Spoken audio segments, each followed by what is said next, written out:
A ver, pensemos en una civilización, en pleno corazón de la selva americana, que perfectamente podría rivalizar con los antiguos egipcios. Hablamos de un mundo de pirámides gigantescas, de una escritura súper compleja y un dominio del cosmos que es que de verdad todavía hoy nos deja con la boca abierta. Imaginemos ciudades llenas de vida, bulliciosas, hogar de miles y miles de personas que de un día para otro se silencian. Y la selva, implacable, las devora. Bueno, pues esta imagen es la que obsesiona a los arqueólogos. Es una historia de una grandeza increíble, pero también de un misterio que está ahí, grabado en la piedra. Y claro, la pregunta del millón es esa, ¿verdad? Es la pregunta que ha vuelto locos a exploradores durante siglos. Para intentar responderla, lo primero es lo primero. Hay que entender quiénes eran de verdad los mayas.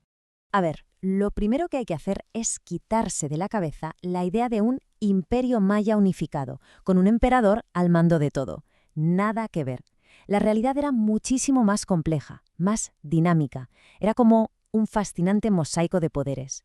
Su mundo era enorme, ¿eh? Se extendía por una región inmensa, desde las selvas de Yucatán hasta las montañas de Honduras. Y ojo, no nos imaginemos un páramo vacío, para nada. Aquello era un auténtico hervidero de vida, con una de las densidades de población más altas de todo el mundo antiguo. Una pasada. Así que, en lugar de un único emperador, el poder estaba repartido. Era una red de ciudades-estado, cada una con su propia dinastía de reyes. Pensemos en ciudades como Tikal, Calakmul o Copán. Eran como las grandes potencias de la época. A veces hacían alianzas, comerciaban, pero muy a menudo chocaban en batallas súper feroces para ver quién dominaba la región. Vale, pero ¿cómo se sostenía todo este entramado tan complejo de ciudades? Pues la respuesta está en su sociedad, una estructura social que era literalmente tan rígida y tan estratificada como las pirámides que construían. En el mundo maya, las cosas estaban claras. Tu destino estaba sellado desde el momento en que nacías. Olvidémonos de una sociedad de iguales. Aquello era un sistema piramidal, pero inquebrantable, donde cada persona sabía perfectamente cuál era su lugar. La división era clarísima, vamos. Arriba del todo, una élite súper pequeña que lo controlaba absolutamente todo. Y abajo, en la base, una población inmensa, agricultores, trabajadores, que eran los que, con su esfuerzo, sostenían todo el edificio social.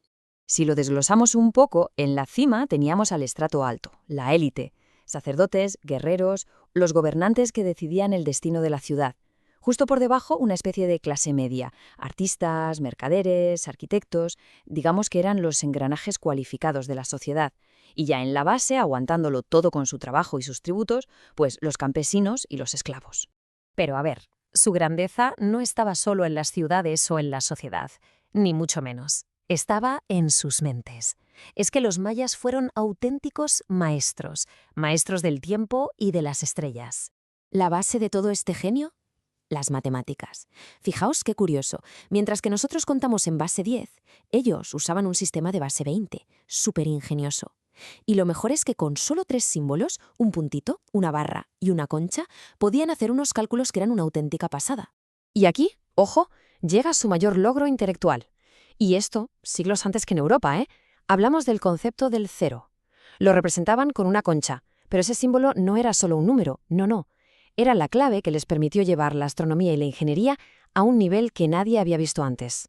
Y claro, con esta herramienta matemática tan potente llegaron a orquestar el tiempo. Es que es increíble. No tenían un calendario, sino 2 que funcionaban en perfecta sincronía. Por un lado, el Tzolk'in, que era el calendario sagrado para los rituales, y por otro, el Hab, el calendario solar de 365 días que usaban para las cosechas y la vida de cada día.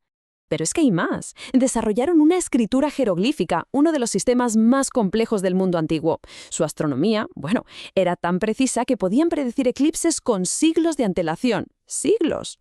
Construyeron templos alineados perfectamente con el solsticio y practicaban una medicina súper avanzada, que incluía hasta trabajos dentales sofisticados. Vamos, que eran una superpotencia intelectual, sin ninguna duda. Y todo esto hace que la pregunta del principio sea todavía más inquietante. ¿Cómo es posible que una civilización tan brillante, tan avanzada, tan poderosa, pudiera simplemente desaparecer? ¿Qué pasó para que abandonaran sus magníficas ciudades? Pues la respuesta, como suele pasar, no es nada sencilla. No fue una sola cosa, un único cataclismo. Fue más bien una tormenta perfecta.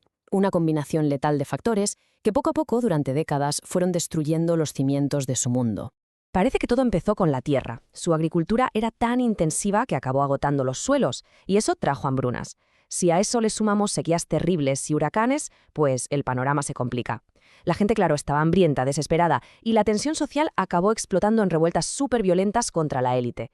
Y para rematar, es muy posible que llegaran enfermedades nuevas y letales que acabaron con una población que ya estaba muy debilitada. Lo que decíamos, una tormenta perfecta de manual. Pero, y esto es importante, aunque sus grandes ciudades cayeron, el espíritu maya nunca se apagó del todo. Su legado sigue vivo, resuena a través del tiempo de formas que incluso hoy nos siguen impactando. La verdad es que esa frase lo resume de maravilla. Su historia no está solo en los libros, está grabada en cada piedra, en el movimiento de esas estrellas que cartografiaron con tanta precisión y en la misma tierra que les dio la vida. Es un testamento eterno de la conexión tan profunda que tenían con el universo. Al final, la historia de los mayas es como un espejo, ¿no? Es una advertencia muy potente sobre lo frágil que puede ser cualquier civilización, da igual lo avanzada que sea. Nos obliga a mirar nuestro propio mundo y a plantearnos una pregunta muy seria. ¿Estamos prestando atención a las señales que nos manda nuestro planeta y nuestra propia sociedad antes de que sea demasiado tarde?